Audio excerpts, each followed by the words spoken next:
অষ্টম পর্ব যুদ্ধ। শালুকডাঙ্গা থেকে মানিকপুর পাকা 2 ক্রোশ। মাঝে রাস্তার দুধারে কেবল ধান ও পাট ক্ষেত। ভোম্বল দেখতে দেখতে চলেছে। পাট গাছগুলোর মাথায় এক ঝাঁক গঙ্গা ফড়িং উঠছে। একটা টুনটুনি উড়ে এসে একটা পাট গাছের মাথায় বসল। কচি ডগা অমনি নুয়ে পড়ল, কিন্তু টুনটুনিটা উড়ল না, বসে বসে দোল খেতে লাগলো। ভোম্বল রাস্তা থেকে একটা ঢিল কুড়িয়ে নিয়ে টুনটুনিটাকে ছুঁড়ে মারল। টুনটুনিটা ফুরুত করে উড়ে পালিয়ে গেল। সকাল থেকেই ভোম্বলের মনটা খারাপ। সত্যি বুড়ি বড় ভালো। তার সবচেয়ে কষ্ট হচ্ছে দুধেশ্বরের কথা ভেবে। বেশ পুরু স্বর, এখনো যেন মুখে লেগে আছে। থাকলে বুড়ি রোজ খাওয়াতো, কিন্তু স্বর খাবার লোভে সে কি টাটানগর যাবে না? আচ্ছা, কাজকর্ম শিখে আবার সে বুড়ির বাড়ি ফিরে আসবে। এদিকে বেশ বেলা উঠেছে, রোদে গা মাথা পুড়ে যাচ্ছে। তবে মানিকপুরও আর বেশি দূর নয়। ওই যে গাছপালার কোলে ঘর বাড়িগুলো দেখা যায়। গাঁয়ের বাইরে গরু বাছুর লেজ দুলিয়ে চড়ে বেড়াচ্ছে। একটা রাখাল লকড়ি হাতে একটা গরুর পিছনে ছুটছে আর মুখে শব্দ করছে, দুর্র হই। ভোম্বল হন হন করে হাঁটতে হাঁটতে গায়ে গিয়ে ঢুকল। গায়ের মুখেই এক গৃহস্থ বাড়ি। এক ভিখারি তার বার উঠোনে লাউ মাচার ধারে দাঁড়িয়ে কাঁদো কাঁদো গলায় গান ধরেছে। কবে যাবে হে গিরিরাজ, আনিতে মোর উমাধনে, না হেরিয়া সে মুখ শশী, আমি যে গো প্রাণে বাঁচিনে। আনিতে মোর উমাধনে, কবে যাবে হে গিরিরাজ, আনিতে মোর উমাধনে, না হেরিয়া সে মুখ শশী। সেই সঙ্গে তার একতারাটি বাজছে, বং বঙা বং বং বং বং বঙা বং বং বং। এই গানও ভোম্বল জানে। সে বগলের বাতাবি লেবুটাতে টোকা দিতে দিতে গুনগুন করে গাইতে গাইতে চলতে লাগলো। কবে যাবে হে গিরিরাজ, আনিতে মোর উমাধনে। এ গানের সুরে সুরে ভোরের আকাশ ছেয়ে যায়। আনিতে মোর উমাধনে, না হেরিয়া সে মুখ শশী, আমি যে গো প্রাণে বাঁচিনে, আমি যে গো প্রাণে বাঁচিনে, কবে যাবে গিরিরাজ। ভোম্বল গাঁয়ের মধ্যে দিয়ে যেতে যেতে দেখলো এক জায়গায় একটা প্রকাণ্ড বট গাছ। তবে গোড়াটা কোনো কালে বাঁধানো হয়েছিল। এখন শান ফেটে ফুটে ইটগুলো দাঁত বার করে আছে। গাছটার মোটা মোটা ডাল থেকে চারধারে সাপের মতো অসংখ্য ঝুড়ি ঝুলছে।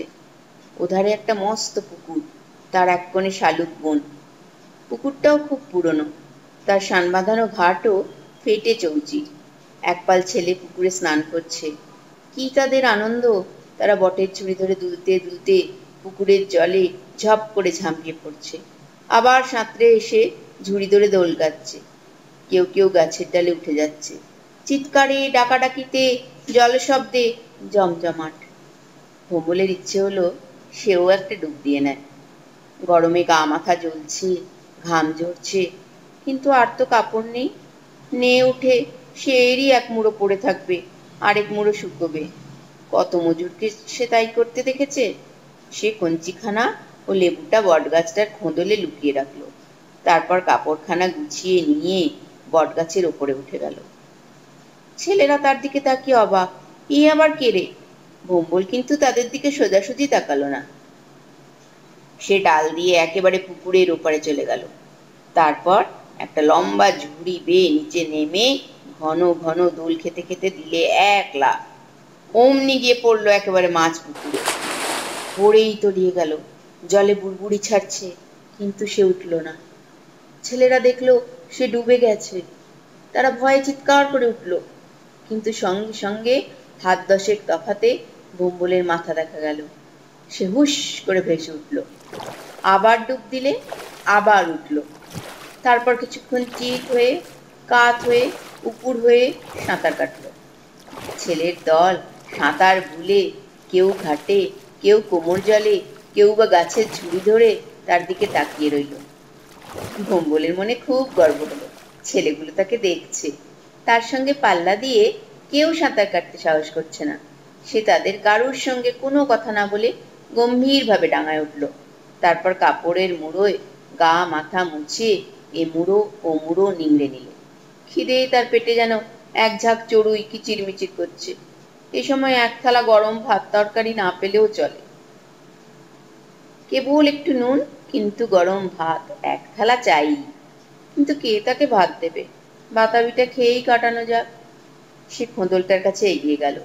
নিশ্চিন্ত আছে যে ওর মধ্যে লেবুটা আছে, কিন্তু খোঁদলটার মধ্যে হাত দিয়ে দেখে লেবুটা নেই, কঞ্চিখানা আছে। কে নিলে? সে তাড়াতাড়ি আবার হাত ঢুকিয়ে দিলে। না, নেই তো।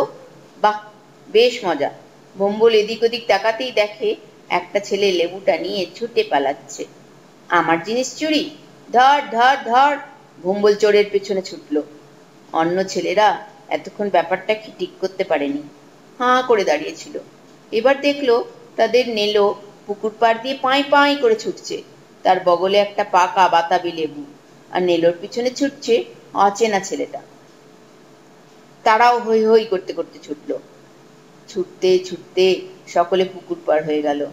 সামনে লাহিড়িদের লক্ষ্মীনারায়ণের পুরনো মন্দির, তার পাশ দিয়ে পায়ে চলা পথ। পথের ওধারে ঝোপ জঙ্গল কচু বন। সকলে ছুটতে ছুটতে মন্দিরের চত্বর পার হয়ে গেল। এবার ভম্বল ছেলেটাকে ধরে ধরে। ছেলেটাও একবার পিছন ফিরে দেখলো। দেখেই বুঝলো আর রক্ষে নেই। সে বগলের লেবুটা হাতে নিয়ে ঝোপের মধ্যে ছুঁড়ে ফেলতে গেল। অমনি ভম্বল ছুটে এসে খপ করে তার হাত চেপে ধরল। দুজনেই হাঁপাচ্ছে।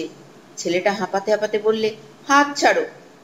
ভম্বল তার হাত থেকে লেবুটা কেড়ে নিয়ে নড়া ধরে জোর এক ঝাঁকানি দিয়ে বললে, চোর, আমার লেবু চুরি করে পালাচ্ছিস?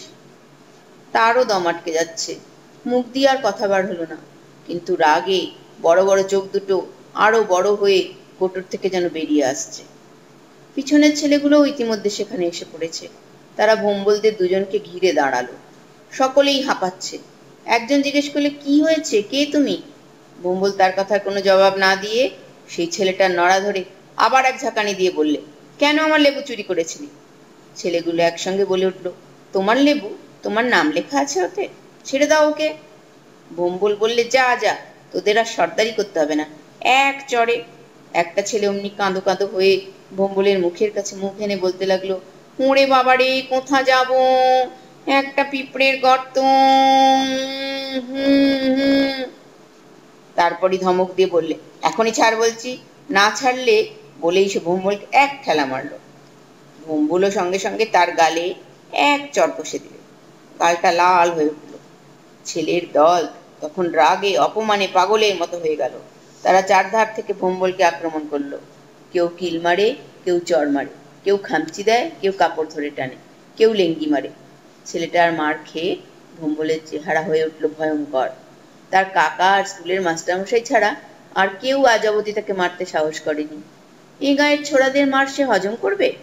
সে এক হাতে বেপরোয়া ঘুষি ও লাথি চালাতে লাগলো। কারো পেটে লাগে, সে কুঁক করে ওঠে। কারো পিঠে লাগে, ধম করে শব্দ হয়।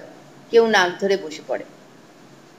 বেগতিক দেখে একজন বলে উঠল, এই হেবো, যা তো, বাড়ি থেকে সরকি খান নিয়ে আয়। জানিস সোর, এ গায়ের নাম মানিকপুর। পথের পাশে হাত দুই লম্বা একখানা বাঁশের আগা পড়েছিল। ভম্বল চট করে সেটা তুলে নিয়ে মাথার উপর ঘোরাতে ঘোরাতে বলতে লাগলো, তার আগে তোদের মাথা ফাটাবো, চলে আয় সব মানিকপুরি। বাস দেখে ছেলেগুলো আর দাঁড়ালো না।